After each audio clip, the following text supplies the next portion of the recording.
Uno y uno. Gracias, muy buenos días, presidente. Ramón Flores, del Sentinel Informa and the Humanoid de Inglaterra. Buenos días, Liz, y buenos días, presidente. Presidente, aquí ya le han hecho diversas denuncias, incluso un servidor hace aproximadamente casi 3 años. Le dimos a conocer el caso de los notarios. Yo incluso le nombré el cártel de los notarios. Usted me comentó que no podíamos meter a todos en el mismo bote, pero bueno, hace unos días detuvieron al notario 48 de Oaxaca vinculado al cártel del despojo.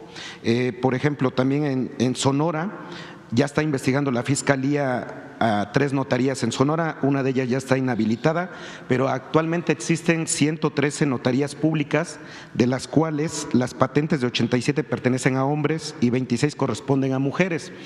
También el día de ayer el jefe de gobierno, Martí Batres, dio a conocer que la corrupción inmobiliaria en la Ciudad de México ya es delito y se penaliza hasta con 20 años de prisión.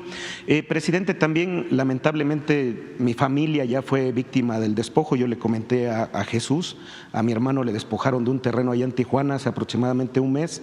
Llegó gente armada a sacar a familiares de nosotros del terreno. Y yo le quiero hacer la pregunta puntual: ¿qué se necesita hacer en este país, presidente, para que en realidad el despojo sea ya un delito grave? ¿Qué se necesita?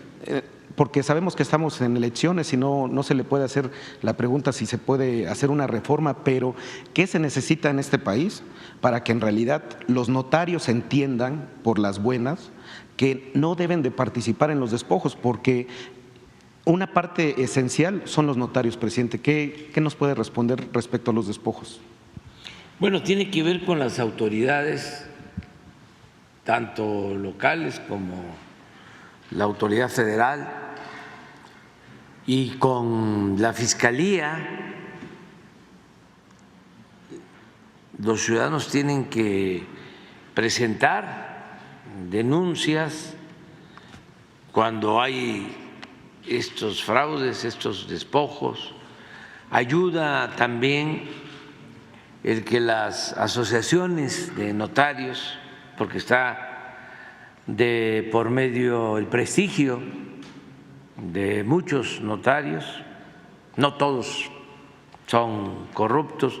Yo hablaba ayer, antier, de cómo en el caso de la Ciudad de México había, en el tiempo que yo fui jefe de gobierno, no sé qué sucedió posteriormente, pero considero que siguió actuando bien la Asociación de Notarios.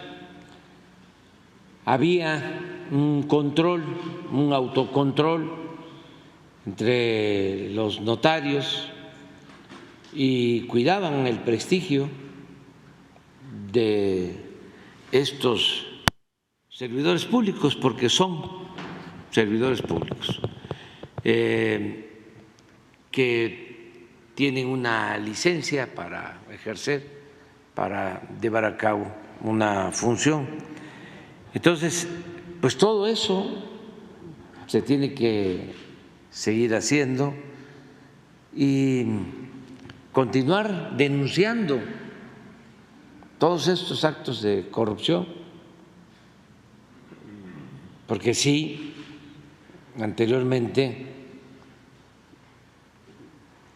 se prestaban notarios para hacer fraudes, para hacer escrituras falsas, y era una red que tenía que ver también con los registros públicos. Todavía se padece esto bastante en Quintana Roo, donde tienen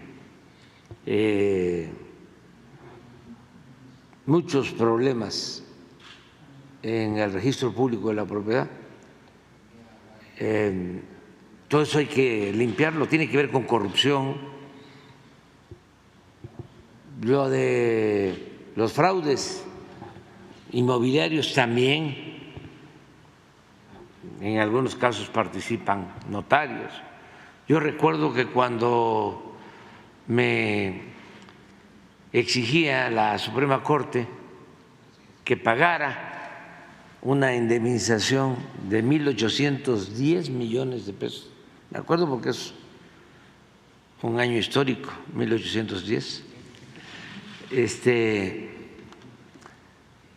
por un terreno, el paraje San Juan, que supuestamente lo había expropiado el gobierno, creo que de Salinas, y no habían pagado la indemnización. Entonces apareció un dueño del terreno, ahí intervinieron notarios, falsificaron la escritura,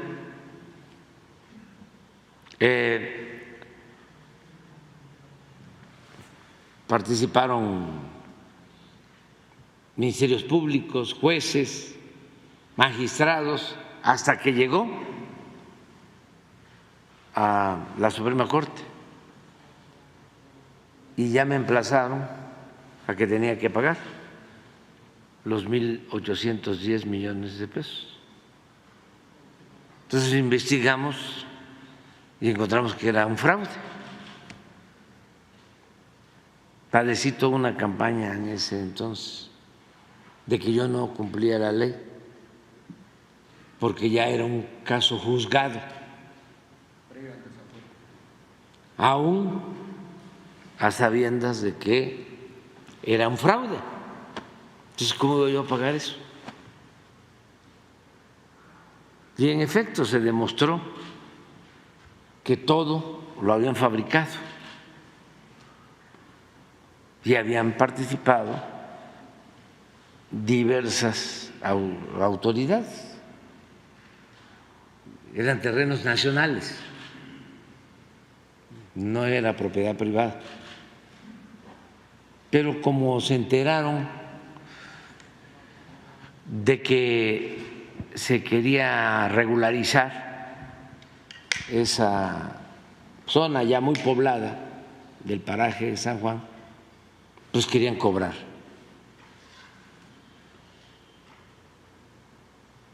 Y se cometen muchos fraudes porque la autoridad o el que tiene que pagar o el que tiene que ordenar que se pague se puede amparar en que se lo están exigiendo las autoridades judiciales, porque si no lo destituyen. Hay un desacato. Entonces, ¿qué sucede? Que llegan con un soborno a la autoridad. Entonces, le entregan dinero, esa autoridad corrupta no va a tener ningún problema legal porque se lo están ordenando los jueces, los magistrados, en ese caso la Suprema Corte, porque la amenaza era que me iban a destituir. Y dije, no,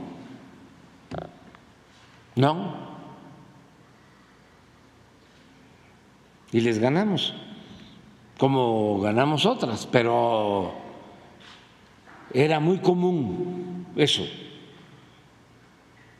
y tenía que ver con notarios. Posteriormente eso se fue resolviendo. Sin embargo, todavía hay estos casos y hay que seguirlos denunciando y hay que seguir limpiando de corrupción. Sí. Presidente, ¿se puede crear un consejo ciudadano para regular a los notarios? Ellos tienen sus asociaciones. Yo creo que si un grupo de ciudadanos, como tu caso, presenta un escrito a estas asociaciones, hay además una asociación nacional de notarías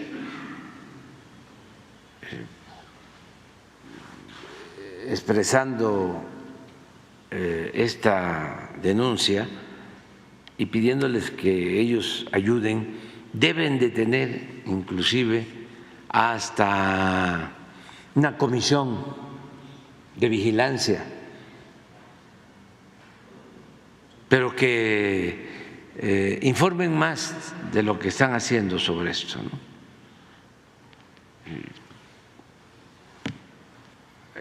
Y sí hay notarios, bueno, quienes todavía, pero ya menos, trabajaban en el gobierno.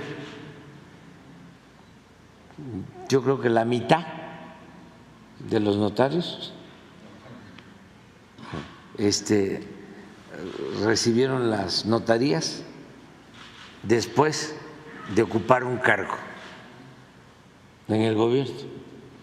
Eso se tiene que eliminar. Los que eran procuradores son notarios, secretarios de gobierno, notarios. Hagan la investigación ustedes. Es interesante. Los que estaban de jueces, notarios. Los de los colegios de abogados, notarios.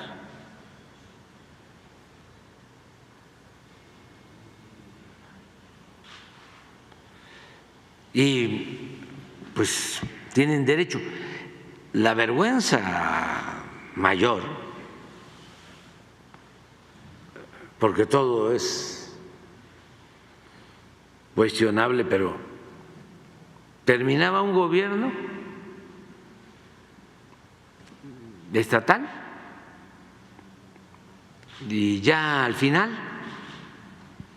a entregar notarías a los que estaban trabajando en el gobierno en asuntos legales.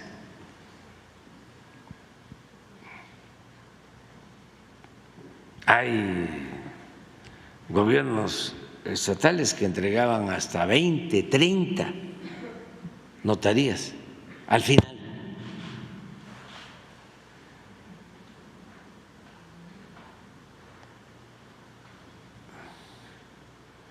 Hay que seguirlo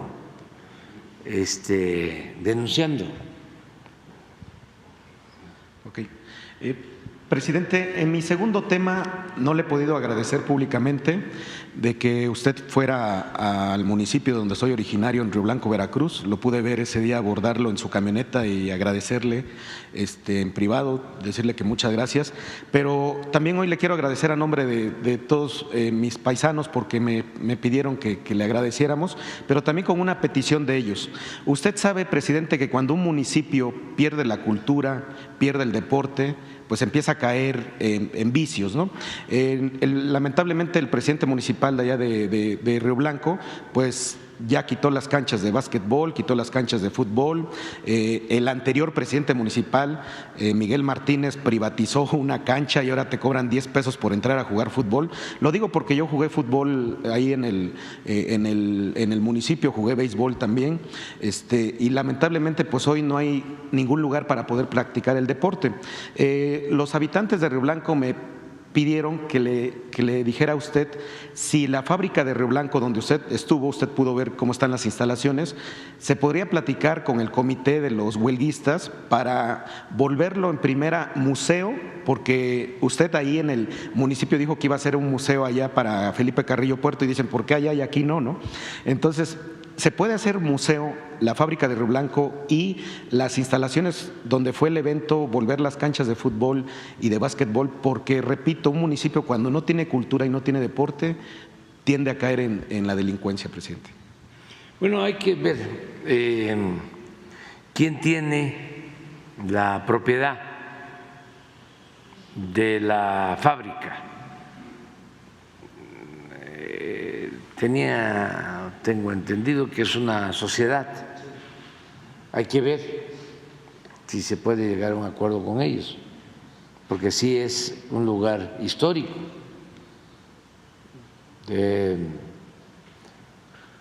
Platiquen con Jesús y lo vemos.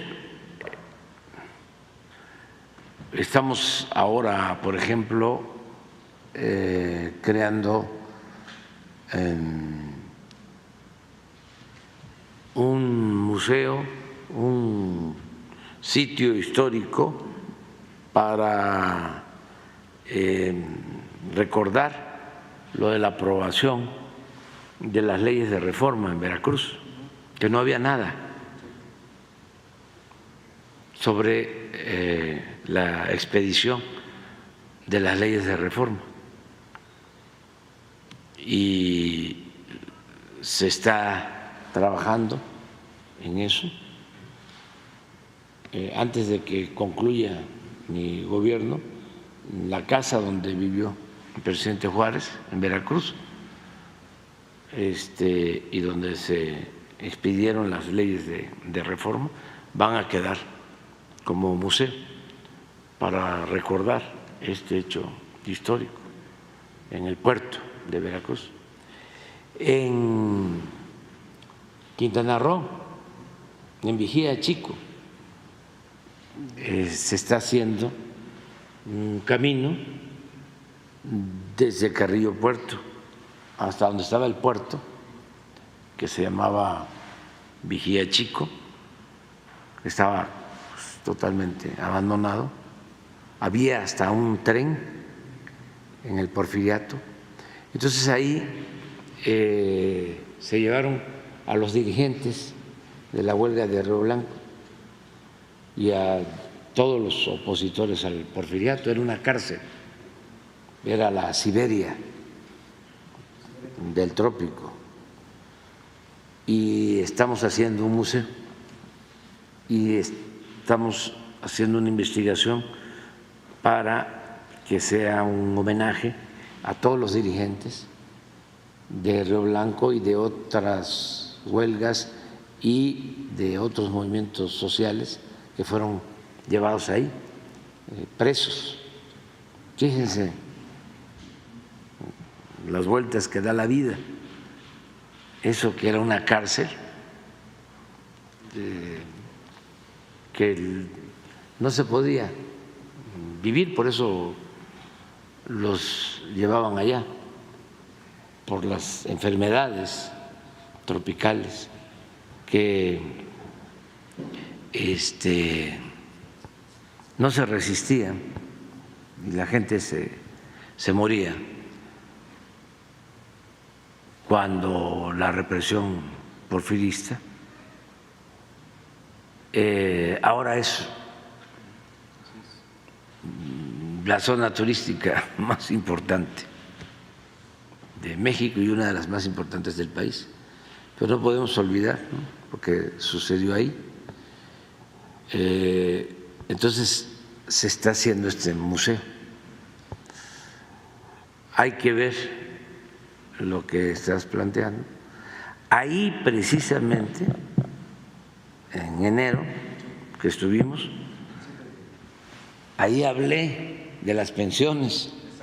¿Sí o no? Exacto, presidente. Porque están diciendo que era una cuestión electoral. Lamentablemente, pues han querido distorsionar, ¿no?, algo que es en beneficio de los trabajadores, porque lo que queremos es resarcir, reparar el daño que causaron los neoliberales sin afectar a los trabajadores, al contrario, para beneficio de los trabajadores. Si el fondo fuese para construir una obra, a lo mejor podrían decir no estamos de acuerdo, pero el Fondo de Pensiones para el Bienestar es para los trabajadores, es para que el que se jubile reciba más. Entonces es lo más absurdo y la verdad mentiroso.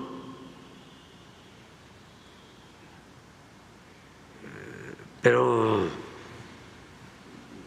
de manera cínica, una mentira colectiva. Estaba yo viendo, con todo respeto, no es nada personal, pero ¿en qué andan? Estaba yo viendo a Joaquín, ¿por qué no lo pones?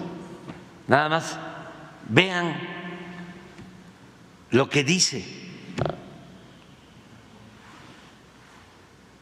Pero no solo él, todos. Lo que le faltaba de expropiar al gobierno.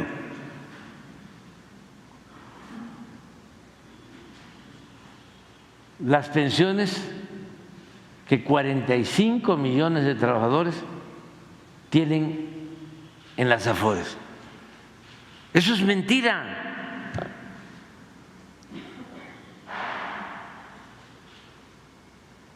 ¿Cuál expropiación de las Afores? Pero así todos. ¿Por qué mienten? Y si no es una expropiación. Bueno, primero, porque están muy enojados. Segundo, porque hay mucho calor en esta temporada por el asuntito ese que ustedes ya saben o imaginan. Está subiendo mucho la temperatura. Pero lo tercero es que lo que no entregaban a los trabajadores, que no reclamaban los trabajadores, se quedaban las Afores con ese dinero.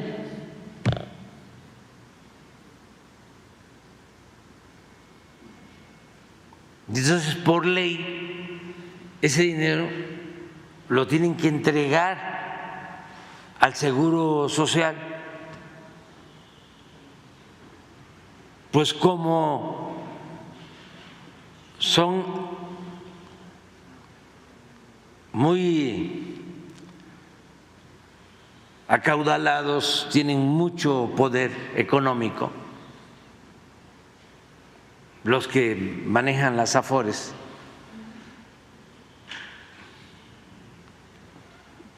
tienen muy buena relación con los medios.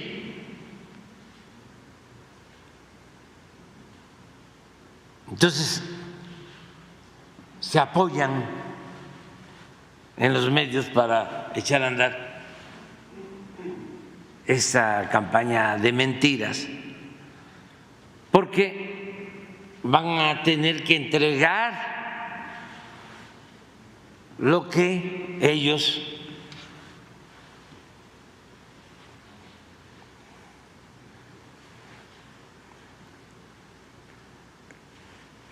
administran.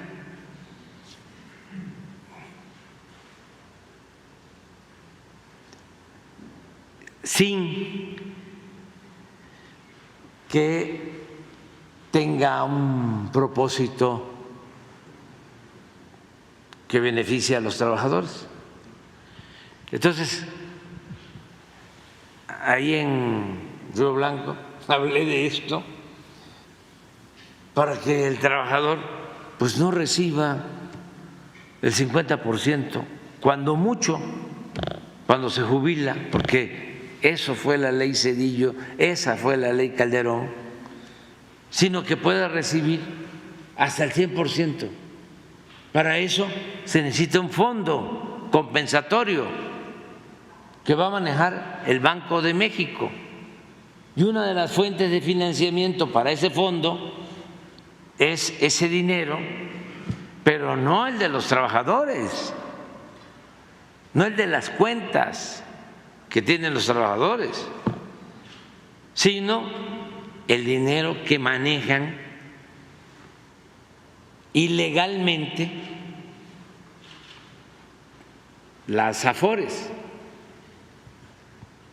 Entonces, eso es lo que están haciendo.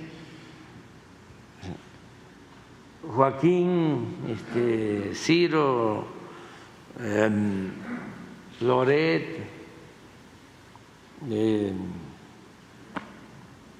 etcétera, etcétera, etcétera. Nosotros no somos rateros. Tenemos defectos como todos los seres humanos, pero no somos corruptos. ¿Y cómo vamos a despojar a los trabajadores si estamos aquí por el apoyo de los trabajadores, si estamos aquí para servir al pueblo y sobre todo a los más necesitados, a los trabajadores, a los pobres? Esto es Ciro, sí. Pero no es que estén defendiendo todos a los dueños de los Afores.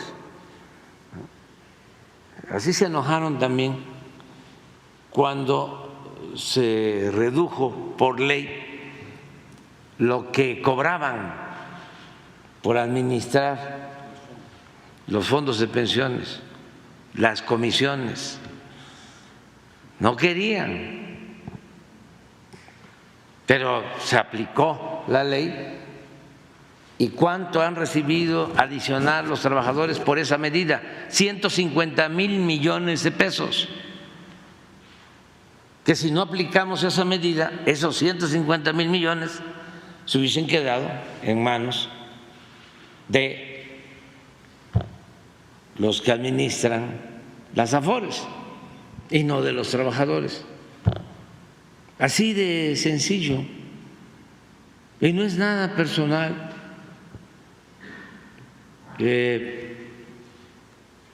Y también no solo es una cuestión que defienden intereses económicos, es también el enojo,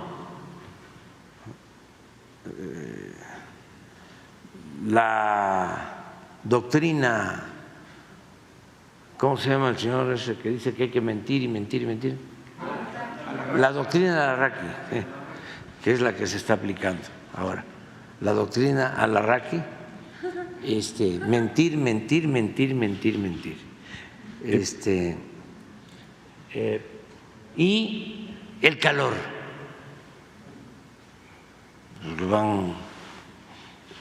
Están pronosticados todavía como 50 días de calor. ¿Sí? Ya para finales de mayo empieza a refrescar.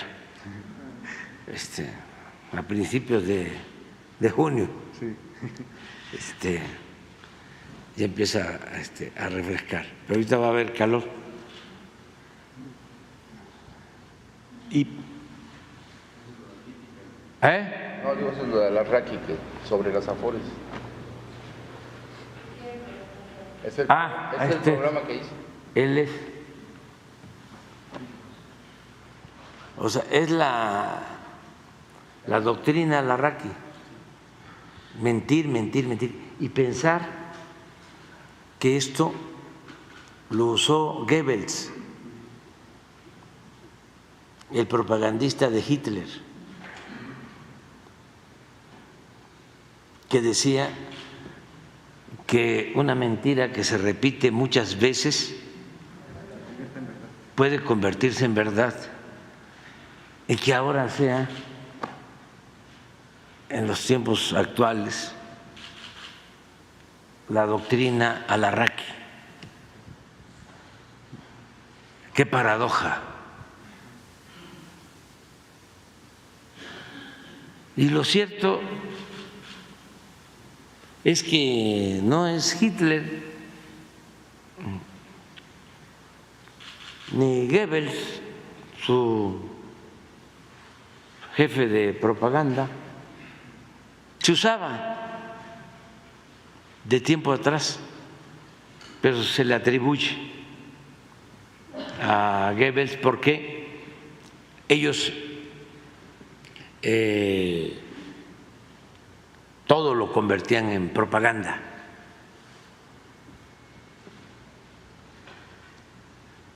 Todo.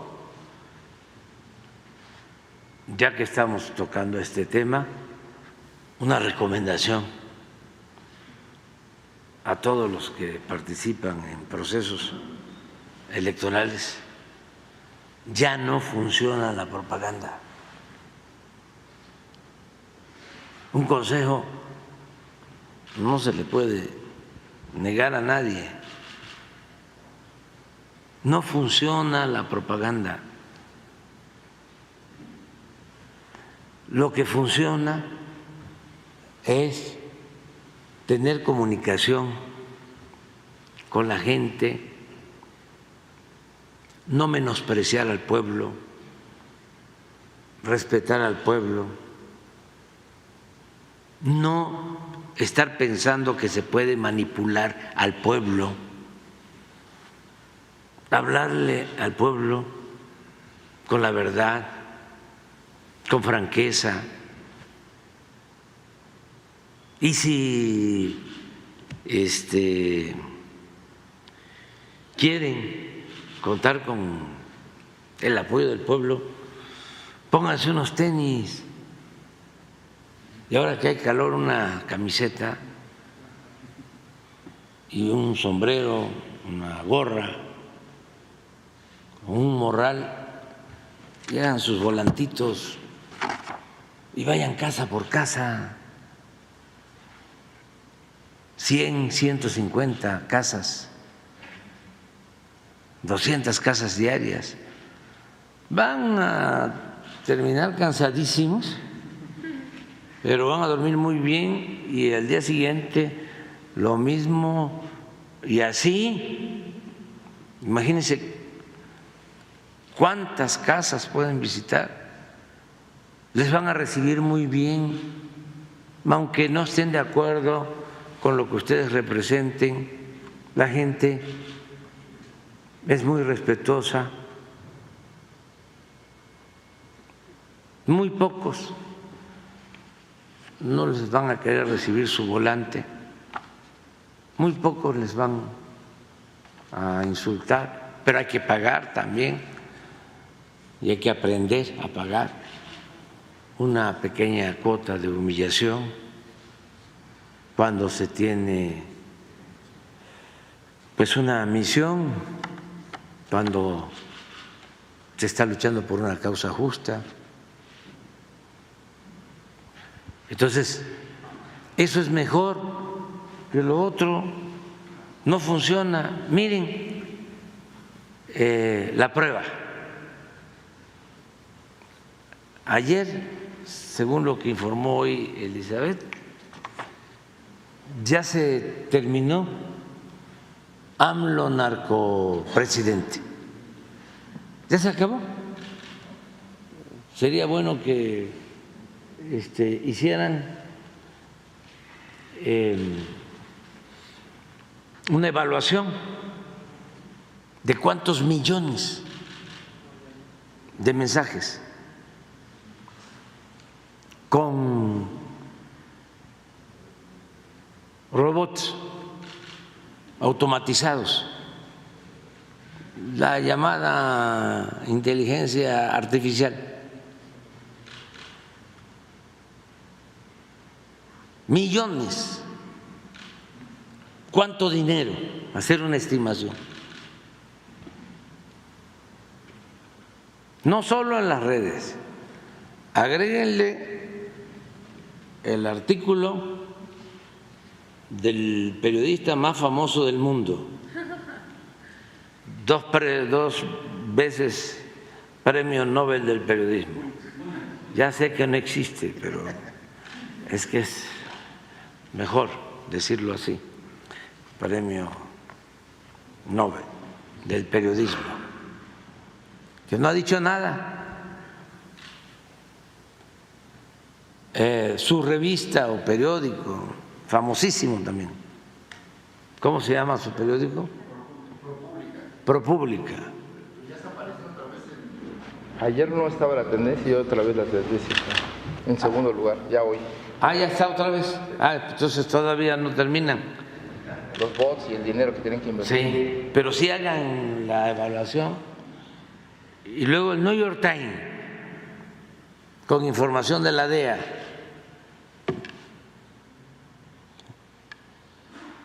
¿Cuánto? Ahí nos enteramos de que los bots están al 3x1 en Argentina. En Holanda también están más baratos que en México.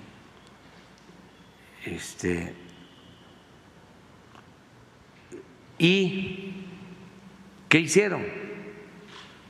¿Qué lograron? Nada.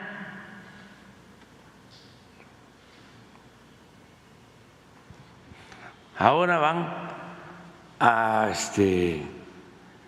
seguir con lo de la violencia. Ya terminó lo del agua, eso es más de la ciudad, pero se convierte en noticia nacional. Y van con lo de la violencia, porque esto de los afores, pues ya no les dio. Y va pasando el tiempo. Sí. Presidente, sobre el tema de las afores, por último, preguntarle, lo que aquí no dice López Dóriga, Joaquín López Dóriga, lo que no dice Larraqui, lo que no dice incluso un ex secretario del Trabajo que se llama Javier Lozano Alarcón, es que la generación de las afores era la generación, le voy a decir cómo lo llamaban despectivamente, la generación de los 3,000 pesitos, así decían a la ley Afore del 97, porque aquí hay bastantes compañeros contemporáneos de jóvenes que son generación Afore y que eso no lo informan.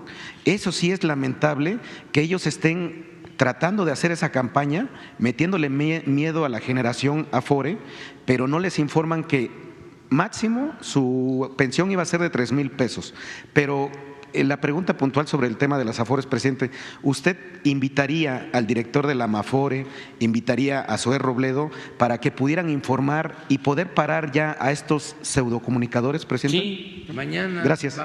Mañana o pasado, que venga Zoé, que venga Luisa, todos los que están trabajando en esta iniciativa, que venga el que maneja los afores, que nos informe de cuánto cobraban las afores y que también informen quiénes administran las afores. Digo, vamos a que se ventile todo este asunto. ¿Sí? ¿El viernes? Sí.